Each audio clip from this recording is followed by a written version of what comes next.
Hi, eat clean and ഗെറ്റ് ഫിറ്റിൻ്റെ ഇന്നത്തെ വ്ലോഗിലോട്ട് സ്വാഗതം. ഇന്ന് നമ്മൾ ഷെയർ ചെയ്യാൻ പോകുന്നത് മീൻ വെച്ചിട്ടുള്ള ഒരു റെസിപ്പിയാണ്. ഇപ്പോൾ നിങ്ങളിതിൽ നോക്കുമ്പോൾ മീനൊന്നും കാണുന്നുണ്ടാവില്ല, അത് നിങ്ങൾക്ക് വഴിയേ മനസ്സിലാവും. നിങ്ങളിപ്പോൾ ഒരു വെയിറ്റ് ലോസ് ജേർണിയിലാണെന്നുണ്ടെങ്കിലോ അല്ലെങ്കിൽ ഒരു ഹെൽത്തി ലൈഫ് സ്റ്റൈൽ ഫോളോ ചെയ്യാൻ ശ്രമിക്കുന്ന ഒരാളാണെന്നുണ്ടെങ്കിലോ നിങ്ങളുടെ ഡെയിലി മെനുവിൽ തീർച്ചയായിട്ടും ഇൻക്ലൂഡ് ചെയ്യാൻ പറ്റിയ ഒരു മീൽ റെസിപ്പി.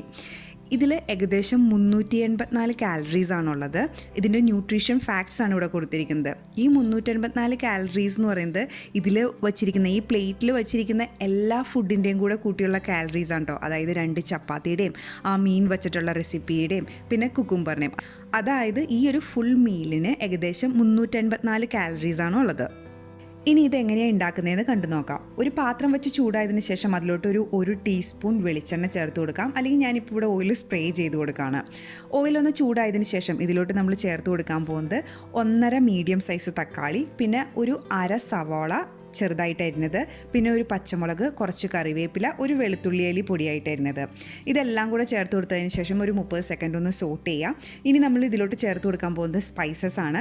ഒരു അര ടീസ്പൂണോളം മഞ്ഞൾപ്പൊടി, പിന്നെ നിങ്ങളുടെ ടേസ്റ്റിനനുസരിച്ച് മുളക് പൊടി, പിന്നെ ആവശ്യത്തിന് ഉപ്പും കുരുമുളക് പൊടി. ഇനി ഈ സ്പൈസസും കൂടെ ചേർത്ത് കൊടുത്തതിന് ശേഷം വീണ്ടും ഒന്ന് നന്നായിട്ട് മിക്സ് ചെയ്യുക. എന്നിട്ട് മൂടി വെച്ച് ലോ ഫ്ലെയിമിൽ കുക്ക് ചെയ്യുക. ലോ ഫ്ലെയിമിൽ വയ്ക്കാൻ മറക്കരുത് കേട്ടോ, കാരണം നമ്മളിതിൽ വളരെ കുറച്ച് എണ്ണയെ ചേർത്തിട്ടുള്ളൂ. അതുകൊണ്ട് തന്നെ പാത്രത്തിൻ്റെ അടി പിടിക്കാൻ നല്ല ചാൻസ് ഉണ്ട്. അതുകൊണ്ട് ലോ ഫ്ലെയിമിൽ മൂടി വെച്ച് വേവിക്കുക. ഇൻ കേസ് നിങ്ങൾക്ക് ഇത് പാത്രത്തിൻ്റെ താഴെ പിടിക്കേണ്ടെന്ന് തോന്നുവാണെന്നുണ്ടെങ്കിൽ ഇതിലോട്ട് ഒരു 2 ടേബിൾ സ്പൂൺ ചൂടുവെള്ളം ചേർത്ത് കൊടുക്കാം. എന്നിട്ട് വീണ്ടും മിക്സ് ചെയ്തിട്ട് മൂടി വെച്ച് തന്നെ വേവിക്കാം. നമുക്കിതിൽ ചേർത്തിരിക്കുന്ന തക്കാളി നന്നായിട്ടൊന്ന് ഉടഞ്ഞ് കിട്ടണം. അപ്പോൾ നിങ്ങൾ മൂടി വെച്ച് വേവിക്കുകയാണെന്നുണ്ടെങ്കിലും ഇടയ്ക്ക് പാത്രം തുറന്ന് നോക്കി ഒന്ന് മിക്സ് ചെയ്ത് കൊടുക്കാൻ മറക്കരുത്. നേരത്തെ പറഞ്ഞോണം തന്നെ ഇത് നന്നായിട്ട് അടി പിടിക്കേണ്ടതെന്ന് തോന്നുവാണെന്നുണ്ടെങ്കിൽ മാത്രം ഒരു 1-2 ടേബിൾ സ്പൂൺ വെള്ളം ചേർത്ത് കൊടുക്കാം.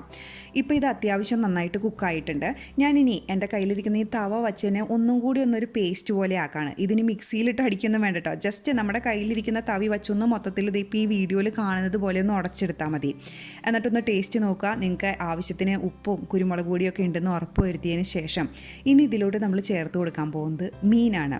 ഞാനിപ്പോൾ ഇതിലോട്ട് എടുത്തിരിക്കുന്നത് സാൽമൺ ആണ്. ഇത് ഏകദേശം 115 ഗ്രാം തൂക്കം വരുന്ന സാൽമൺ ആണ്. ജസ്റ്റ് ഒരു ചെറിയ ഫില്ലറ്റ്. ഇപ്പോൾ വീഡിയോയിൽ ചിലപ്പോൾ നിങ്ങൾക്ക് നല്ല വലിപ്പം തോന്നുന്നുണ്ടാകും. ഒരു നോർമൽ ഫില്ലറ്റ് അത്രയേ ഉള്ളൂ. 115 ഗ്രാമിലെ മെഷർമെൻറ്റ് പറയുകയാണെന്നുണ്ടെങ്കിൽ. ഇനി ഈ സാൽമണും കൂടെ ആ തക്കാളിയുടെ മുകളിൽ വെച്ച് കൊടുത്തതിന് ശേഷം ഇതൊന്ന് ആ തക്കാളിയൊക്കെ ഒന്ന് സൈഡിലോട്ടൊന്ന് മാറ്റി കൊടുക്കുക, നിങ്ങൾ വീഡിയോയിൽ കാണുന്നത് പോലെ തന്നെ. ഇനി ഈ സാൽമണിൻ്റെ മുകളിലോട്ട് കുറച്ച് ഉപ്പും കുറച്ച് കുരുമുളക് പൊടിയും ചേർത്ത് കൊടുക്കുക. ഞാൻ ഈ സാൽമൺ ഒന്നും വെച്ച് മാരിനേറ്റ് ചെയ്തിരിക്കുന്നതല്ല കേട്ടോ, ജസ്റ്റ് വാഷ് ചെയ്തെടുത്തിരിക്കുന്നു, അത്രേ ഉള്ളൂ. ഇനി നമുക്ക് മൂടി വെച്ച് വേവിക്കണം. നമുക്ക് ഈ മീനൊന്ന് കുക്കായിട്ട് കിട്ടണം. നേരത്തെ പറഞ്ഞോണം തന്നെ ലോ ഫ്ലെയിമിൽ വയ്ക്കാൻ മറക്കരുത്, അല്ലെങ്കിൽ ഈ തക്കാളി പാത്രത്തിൻ്റെ അടി പിടിക്കും. ഇനി ഏറ്റവും കുറഞ്ഞ ഫ്ലെയിമിൽ വെച്ച് ഇത് മൂടി വെച്ച് വേവിക്കുക. ഒരു 6-7 മിനിറ്റൊക്കെ മതിയായിരിക്കും. മീൻ പെട്ടെന്ന് വെന്ത് കിട്ടുമല്ലോ. അപ്പോൾ ഇനി ഒരു 6-7 മിനിറ്റൊക്കെ കഴിഞ്ഞപ്പോഴത്തേക്കും ഇപ്പോൾ ഈ മീൻ നന്നായിട്ട് വെന്തിട്ടുണ്ട്. ഞാൻ ഇനി ഈ സൈഡിലോട്ട് ഇങ്ങനെ കുക്ക് ചെയ്തപ്പോൾ വന്ന ആ തക്കാളിയൊക്കെ ഈ മീനിൻ്റെ മുകളിലോട്ട് വയ്ക്കുകയാണ്. ഇനി ഈ മുകളിലോട്ട് വെച്ചതിന് ശേഷം ഒരു 2 മിനിറ്റും കൂടെ കുക്ക് ചെയ്യുക, ലോ ഫ്ലെയിമിൽ തന്നെ. ഇതും ഞാൻ മൂടി വെച്ച് തന്നെയാണ് കുക്ക് ചെയ്യണേ. അതിനുശേഷം നമുക്ക് ഫ്ലെയിം ഓഫ് ചെയ്യാം. ഇപ്പോൾ ഇതാണ് ഇതിൻ്റെ അവസ്ഥ കേട്ടോ. നമ്മളിപ്പോൾ ഇതിൽ മീൻ കാണുന്നില്ല, കാരണം തക്കാളി വെച്ച് ഫുള്ള് കവർ ചെയ്തേക്കാണ്. ഇനി ഒരു പ്ലേറ്റിലോട്ട് ഞാനിത് മാറ്റാൻ പോവാണ്. ഇനി ഇതിൻ്റെ കൂടെ 2 ചപ്പാത്തി. ഇനി ഈ ചപ്പാത്തിയുടെ റെസിപ്പി ആയിട്ടൊന്നും ഞാൻ കാണിക്കുന്നില്ല കേട്ടോ. 1/4 കപ്പ് ഗോതമ്പ് മാവ് വെച്ച് 2 ചെറിയ ചപ്പാത്തി ഉണ്ടാക്കാൻ പറ്റും. ആ ചപ്പാത്തിയാണ് ഞാനിവിടെ വച്ചിരിക്കുന്നത്.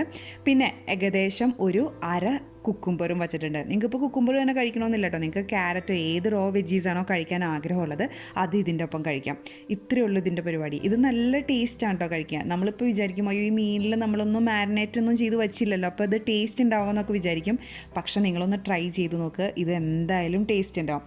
എനിക്ക് ഈ ഒരു ഐഡിയ കിട്ടിയത് നമ്മുടെ വെയിറ്റ് ലോസ് വാട്സാപ്പ് ഗ്രൂപ്പിലുള്ള നഷീദയാണെന്ന് തോന്നുന്നു. ഇങ്ങനൊരു റെസിപ്പി ഇട്ടപ്പോഴാണ്, നമ്മുടെ ഷാക്ഷുഗയ്ക്ക് മുട്ടയ്ക്ക് പകരം മീൻ ചേർത്തെന്ന് പറഞ്ഞൊരു റെസിപ്പി ഇട്ടപ്പോഴാണ് എനിക്ക് ഇങ്ങനെ ഒരു ഐഡിയ തോന്നിയത്. ഇതേതായാലും നല്ല ടേസ്റ്റാണ്. അപ്പോൾ താങ്ക്സ് നഷീദ. അപ്പോൾ ഈ ഒരു റെസിപ്പി നിങ്ങൾ ട്രൈ ചെയ്ത് നോക്കുക. നിങ്ങളുടെ കമൻസും ഫീഡ്ബാക്കും ഒക്കെ അറിയിക്കുക. Thank you for watching me. By.